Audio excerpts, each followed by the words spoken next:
고리들입니다. 강의 비수기 1월, 2월을 어떻게 잘 넘기고 3월 1일이 됐습니다. 강의 비수기를 맞이해서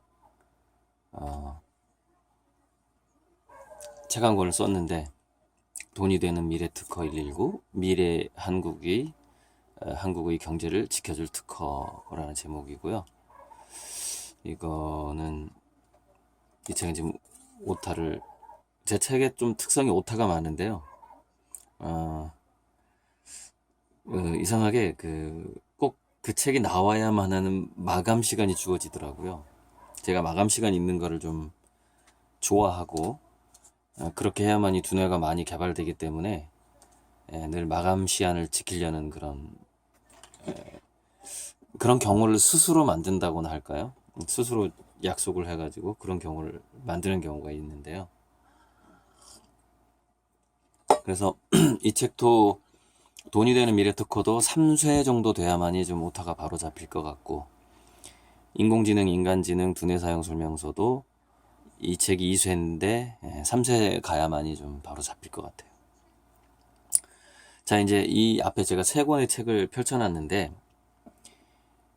특허는 어떻게 돈이 되는가, 문춘호 지음, 두뇌 사용 설명서, 인공지능, 인간지능. 참 이번에 이세돌하고 알파고 인공지능이 대결을 하잖아요. 제가 예측해보면 어쩌면 이번에 2대3으로 이세돌이 질 수가 있는데, 처음에 2판을 이세돌이 이기고 나머지 3판을 내리 질 가능성이 있습니다. 인공지능의 특성이라는 것은 이세돌하고 이제 바둑을 둔다 이거예요. 그러면은 그 이전에 이세돌이 바둑 두는 패턴에 대해서도 충분히 분석해가지고 나오겠지만, 최선을 다해서 이제 첫 판을 할 거 아닙니까? 그걸 또 인공지능이 그대로 다 배우는 겁니다. 그 변수를 배워버리는 거예요. 첫 번째 배울 것이고요. 두 번째 판에서 또 배울 겁니다. 그리고 그 이전에 수많은 바둑 데이터하고 서로 비교해가지고, 어떤 이세돌이 창의력을 발휘할 수 있는 어떤 그 변수에 대한 패턴까지도 파악을 하게 되겠죠. 그러면 세 번째 게임부터 알파고가 이길 가능성이 있는 거죠.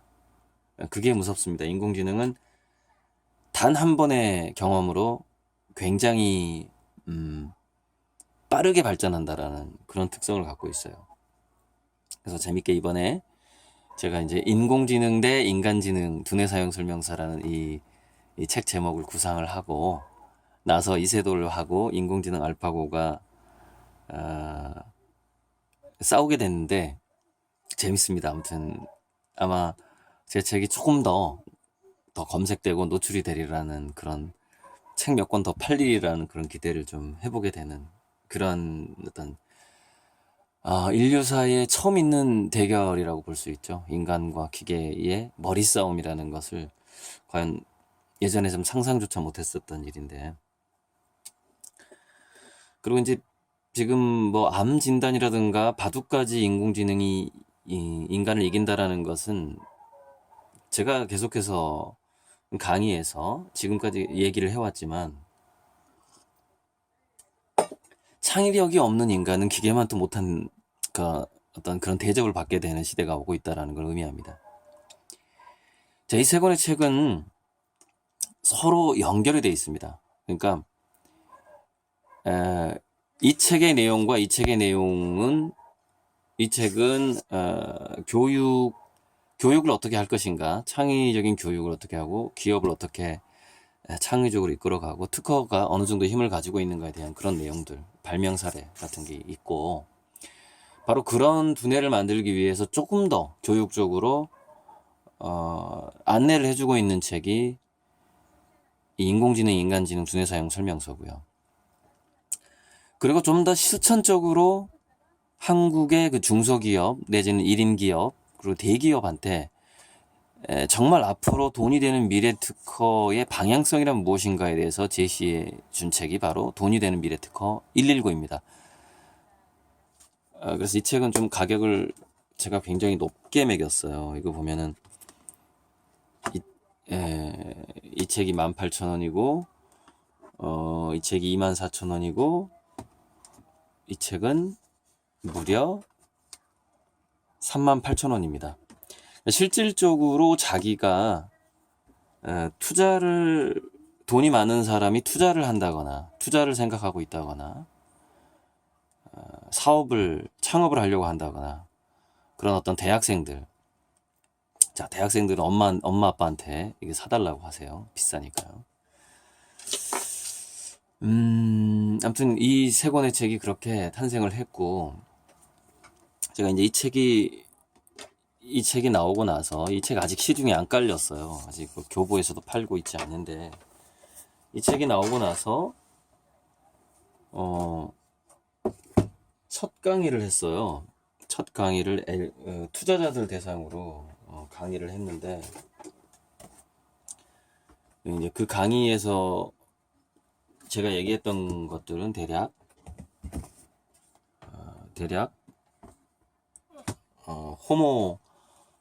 앞으로 뭐 호모 옵티머스의 시대가 온다고 하는데, 호모 사피엔스하고 호모 파베르, 그러니까 호모 파베르라는 것은 그거잖아요. 도구의 인간이잖아요. 도구의 인간, 그죠? 호모 사피엔스는 생각을 한다는 거 아닙니까? 그런데 이 호모 파베르, 도구의 인간은, 그렇죠? 로봇이 침해를 하게 되겠죠. 인간의 도구적인 특성. 지금 이미 컴퓨터 다이아몬드 커팅이 장인들보다 다이아몬드를 더 잘 깎는단 말이에요. 이미 장인들의 어떤 영역을 침범했죠. 하지만 여전히 보석 장인들은 잘 사는데요. 그건 브랜드가 있기 때문에 그렇습니다. 스토리와 브랜드가 있기 때문이죠. 제가 이 책의 이제 뒷부분에 목차를 보시면은 대한민국 전성시대를 위한 ABC라는 챕터가 있어요. 에필로그. 창조적 기업을 어떻게 만들 것인가. 그게 이겁니다. A가 아트, 브랜드, 컬처, 디자인이에요. 이게 정말 기본이죠. 앞으로 우리 한국의 전성시대를 오게 하려면. 제가 오늘 이제 이 촬영에서 몇 가지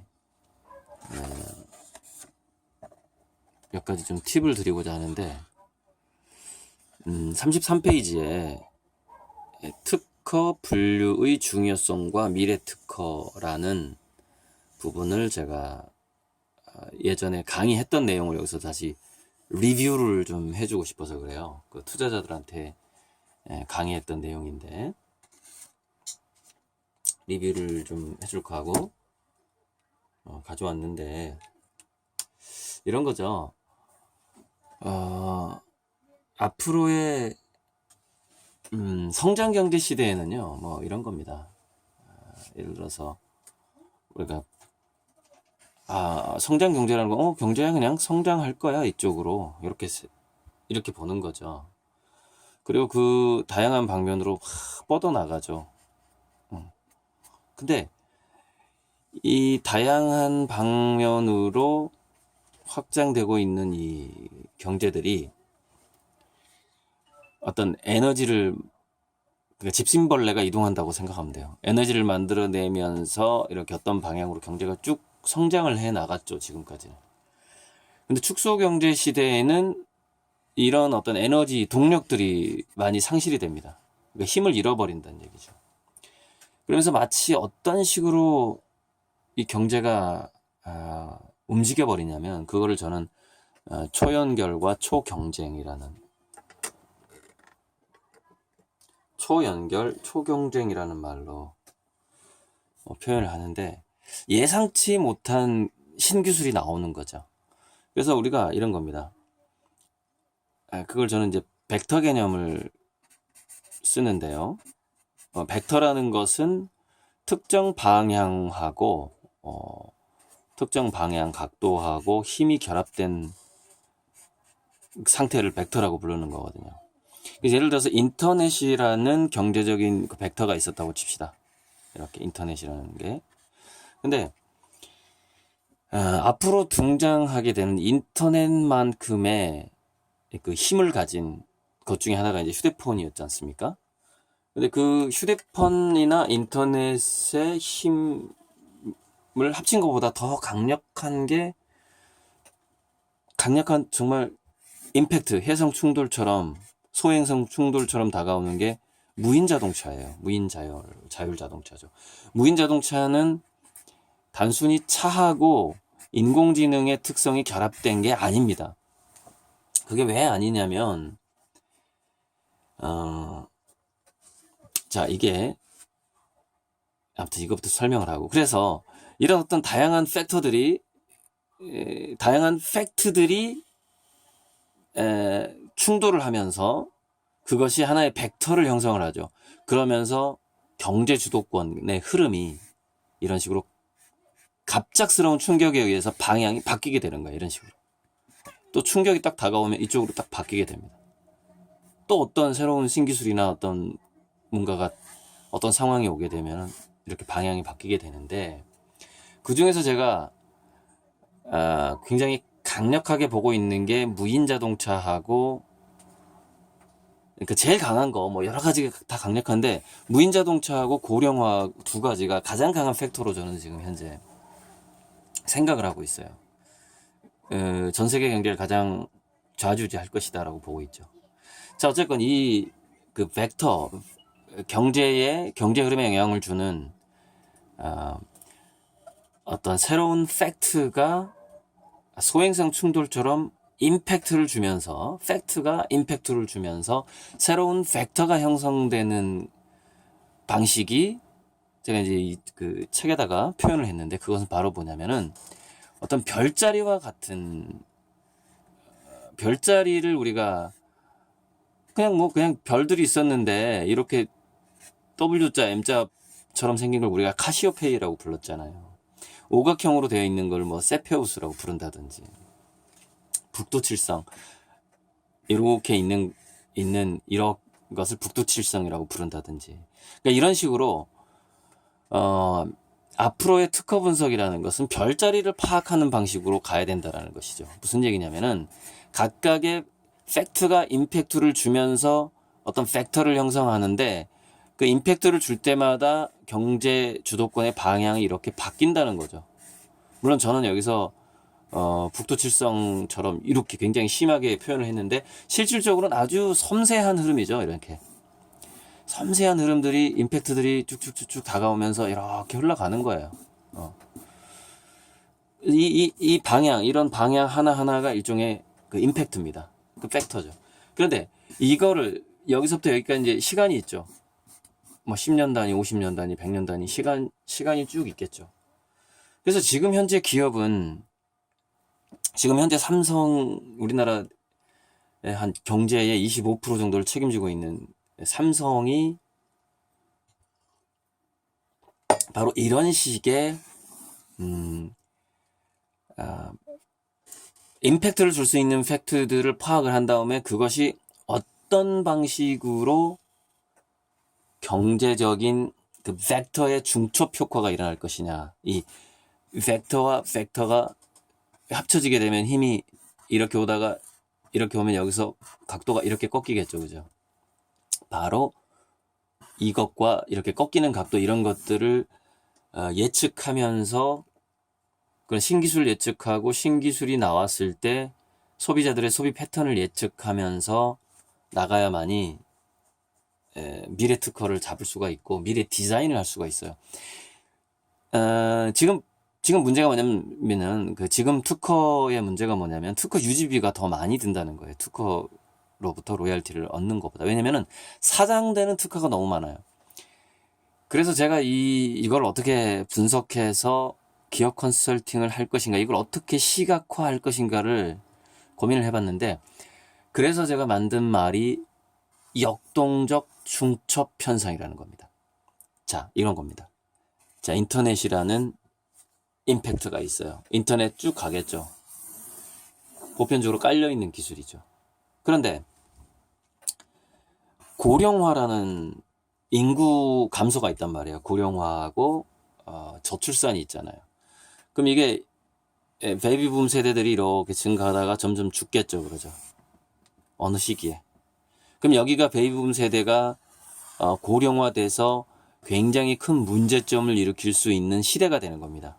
저는 이거를 대략 언제로 봤냐면 2055년으로 잠시만요. 이게 제가 PPT 만들어 놓은 건데 예, 대략 2050년 그 정도로. 이게 어떻게 파악하면 되냐면요. 1970년생이 바로 제가 1970년생 아닙니까? 골골골 힘이 빠진 시대가 어딘가라고 보면 되죠. 아니면 뭐 1960년생이 가장 힘이 빠져서 정말 야외 활동도 하기 힘들어지는 나이, 뭐 이런 사람들이 90살이 됐을 때가 언제인가를 생각해 보면은 그 정점이 되는 건데, 자, 그래서 고령화와 인터넷이라는 벡터가 이런 면적을 형성을 하고, 고령화라는 벡터가 인터넷과는 조금 더 다른 방향으로 이렇게 스쳐 지나간단 말이죠. 그러면서 그 고령화가 가장 큰 영향을 주는 어떤 시기가 올 거라는 것이죠. 그리고 인터넷과 아주 유사한 영향력을 유사한 하다기보다는 그 연동된 기술이지만은 좀 더 인터넷이 수익 모델을 만들 수 없을 때 강력한 수익 모델을 만들어낼 자율주행 무인차라는 것이 강력하게 들어오겠죠. 이렇게 2020년에 딱 들어오지 않습니까? 그럼 여기서 역동적 중첩 현상이 일어나죠. 인터넷, 고령화, 무인차. 그리고 이번에 알파고하고 이세돌이 정말 우리 인류 역사상 뒤로는 앞으로 그런 일들이 많아지겠죠. 모든 면에서 인공지능이, 로봇이 인간하고 뭐 요리 대결까지 하게 될 거니까 앞으로는.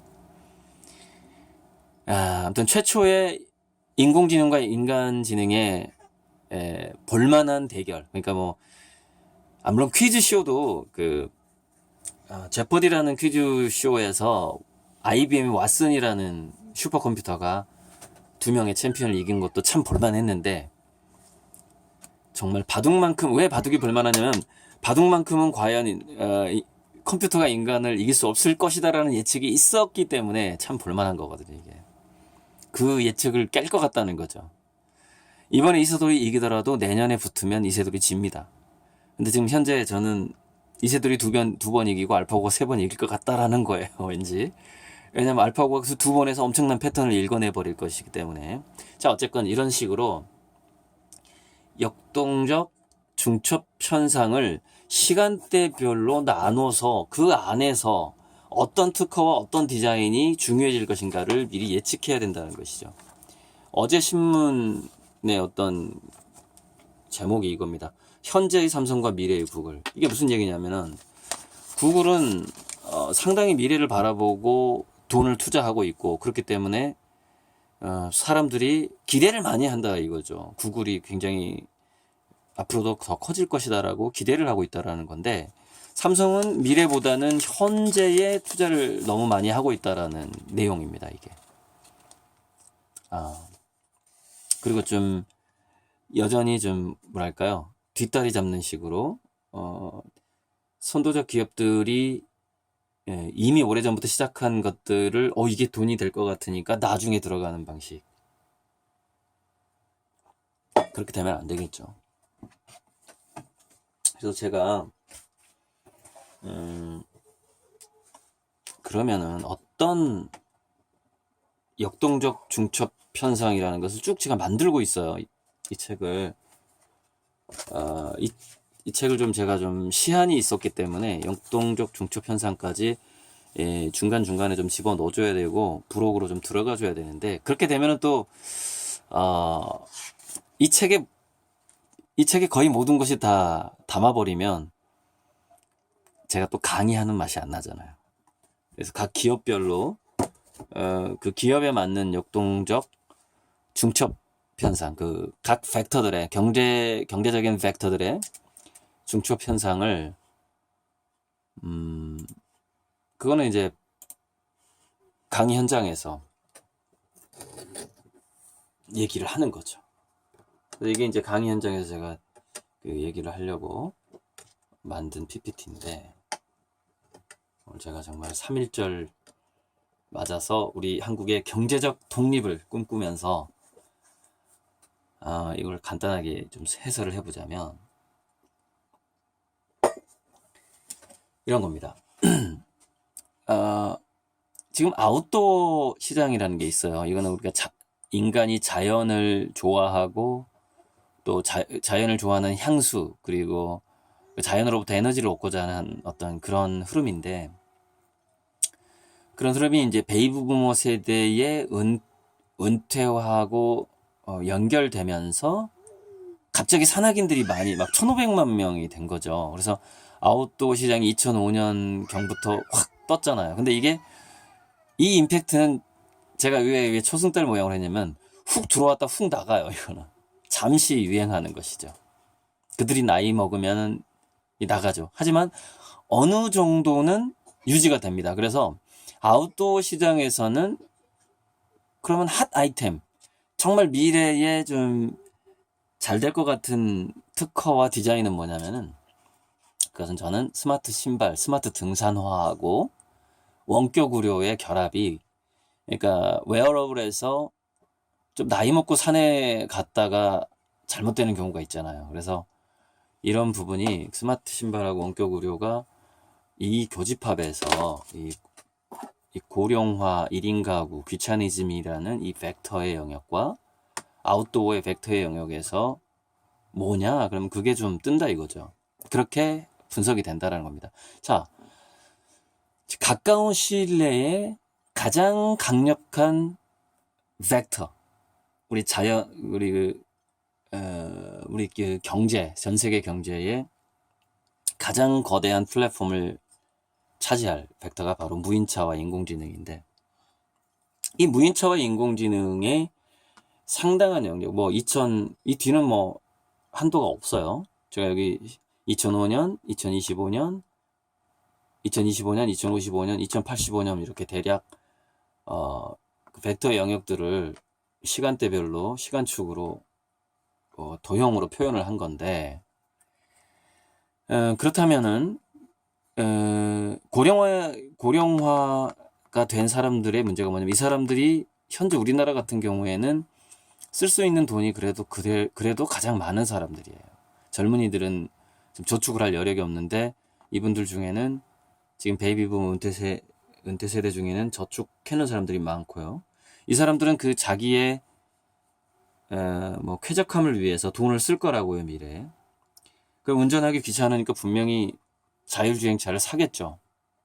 근데 자율주행차는 이미 선진국에서 잡고 있잖아요. 지금 삼성이 뒤늦게 뛰어들 수 없잖아요. 뛰어들어도 먹기 힘들잖아요. 자, 그럼 뭘 먹어야 될까요? 자, 우리나라 시장뿐만 아니라 전 세계의 그 선진국에서 고령화, 돈 많은 부유한 고령층들이 많아지게 되는데, 이 두 가지 팩터가 딱 겹치니까요. AR이나 VR 이거 빼고, 그 부분 아주 미묘한 소소한 부분이고, 거기서 딱 떠오르는 게 그거예요. 뭐냐면 이런 것들입니다. 무인 자동차가 정박하는 그 주차장 자체가, 그러니까 1인 가구가 되면서 혼자 사는 노인들이 많아지죠. 1인 가구가 되면서 집하고 차가 결합할 가능성이 굉장히 높다라는 겁니다. 집이 차가 되고 차가 집이 되고, 차가 카페가 되고 차가 오락실이 되고, 거기서 VR, AR 게임을 하고 온라인 게임을 하고 이런 식으로 될 가능성이 너무나 높은 거죠. 그러면 그 집과 차가 하나가 됐을 때 그 무인차, 인공지능 무인차 내부에서 가장 필요한 게 뭐냐면은 스마트 의자입니다. 의자 로봇이죠.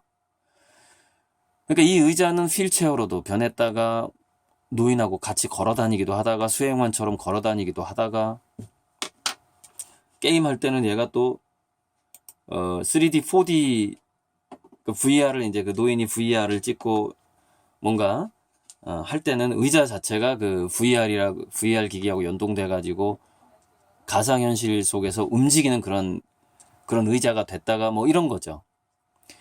그래서 이렇게 될 것이 예상이 됩니다. 무슨 얘기냐면 사람들은 무인차가 성능이 좋아지면 그거를 또 뭐 바꿀 수도 있고 또 자기 차를 소유하지 않을 가능성도 많아요. 공유할 가능성이 많다는 겁니다. 무인차를.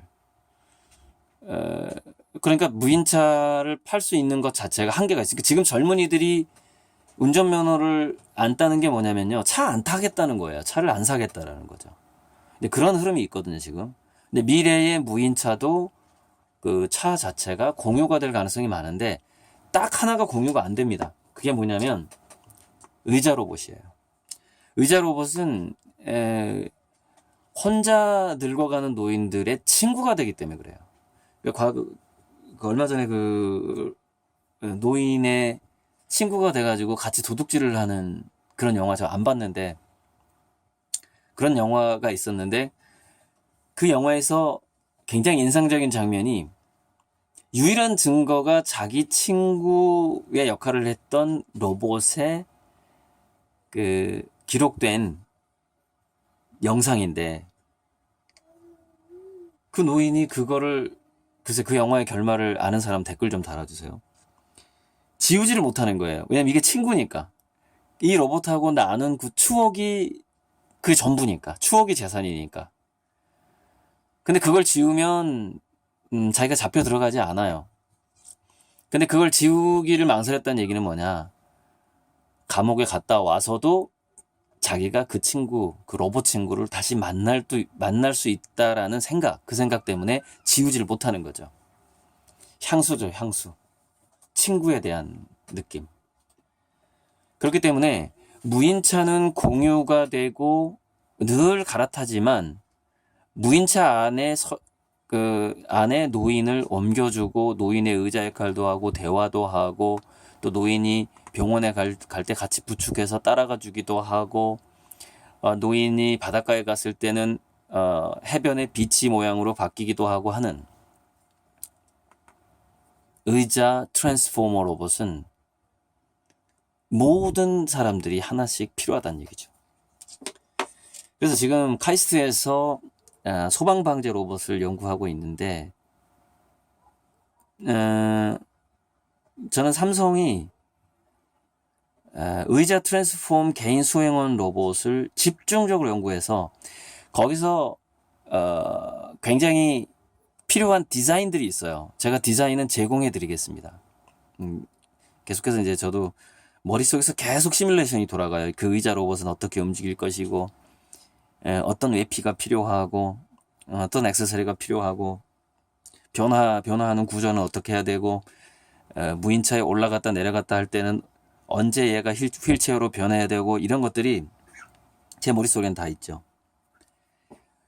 그것을 집중적으로 연구해서 디자인 특허를 빨리빨리 내라는 겁니다. 분명히 이거는 20년 내에 가장 뜨거운 아이템이 될 거예요. 자, 그래서 이 역동적 중첩에서 이제 저는 이제 퀘스천을 꼭 답니다. 퀘스천 1. 고령자들에게 가장 필요한 스토리와 가장 필요한 수행원은 고령자가 밤에 가장 오래 머무를 장소로 선택하게 될 곳은 과연 어디일까? 그것이 바로 요양원일까? 미래의 노인들은 절대 요양원에서 늙어가지 않습니다. 그런 시대가 아니에요. 분명히 노인들은 밤에 굉장히 긴 시간을 특별한 장소에서 머물게 됩니다. 이거는 뭐 여기서 다 공개할 수는 없고요. 자, 이것으로서 일단 1차 마치고요.